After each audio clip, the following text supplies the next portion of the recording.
سلام آقا، دعوای این رفسنجانی و خامنه تموم بشو نیست که نیست. اگه یادتون باشه چند روز پیش اکبر کوسه به بهونه فیلم انتخاباتی چند تا سیخ زهرآلود تو شیکم عظما فرو کرد و شورای نگهبان ولايت و اساسي مالوند.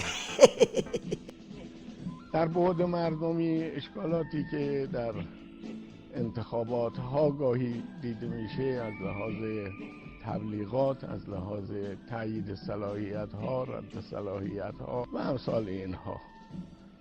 در بعد اسلامی هم خب ببینیم ما در کشوری که بنا بوده همه چیزش اسلامی باشه بد اخلاقی های فراوانی میبینیم.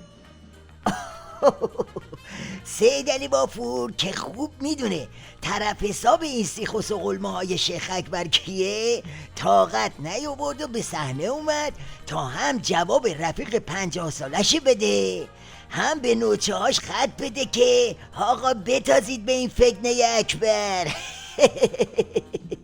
من متهم نمی کنم کسی رو به خیانت، ملتفت نیستم، توجه ندارم، اما واقع قضیه اینه. تخریب شورای نگهبان، این تخریب شورای نگهبان نیست، تخریب انتخابات است، تخریب مجلس است، تخریب 4 سال قانونگذاری در مجلسه. دنبال اینم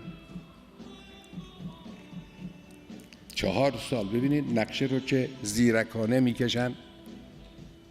اینه من باید به افکار عمومی بگم، افکار عمومی باید بدانن این رو. ای بدبخت، ای بیچاره، یکی نیست بگه مگه تو با رد صلاحیت های گله‌ای پروبال کوسه رو نچیدی؟ مگه اون نوه خامنه رو قیچیکاری نکردی؟ پس دیگه آخه این چه فضاحتیه که خودت به صحنه میای و از اون ریش فلفل نمکیت مایه میذاری تا کوسه رو تا مرز خیانت ببری؟ خب این یعنی خیلی داغونی سید علی، یعنی کارت ساخته است. انتظاران است که آقای رفسنجانی با صراحت علیه بلندگوهای وابسته به سرویس‌های اطلاعاتی آمریکا و انگلیس موضع گرفته و نشان بدهند که با دشمنان تابلودار بیرونی مرزبندی مشخصی دارند و الا باید به مردم حق بدهند که در این ماجرا کاسه‌ای زیر نیم کاسه ببینند.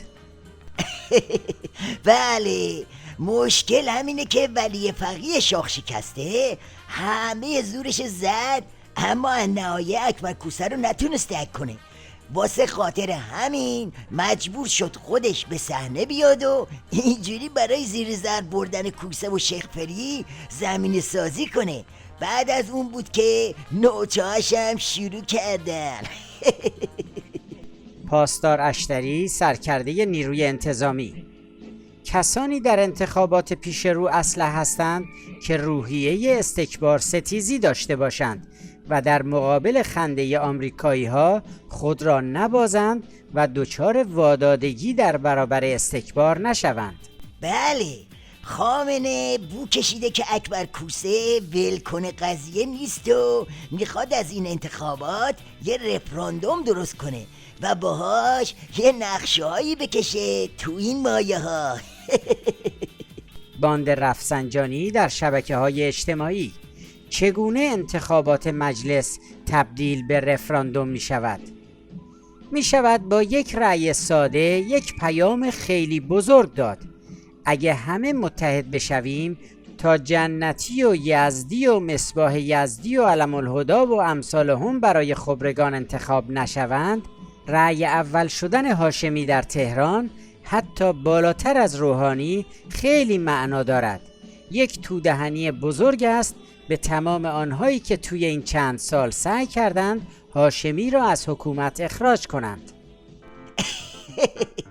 البته بنبستی که اکبر کوسه توش گیر کردم دست کمی از بنبست ولایت نداره.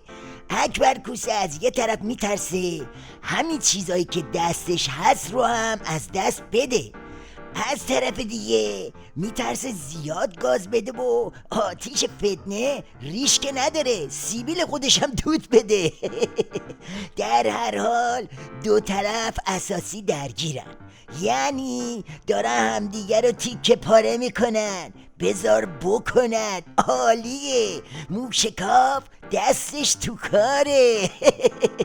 شب همگی بخیر.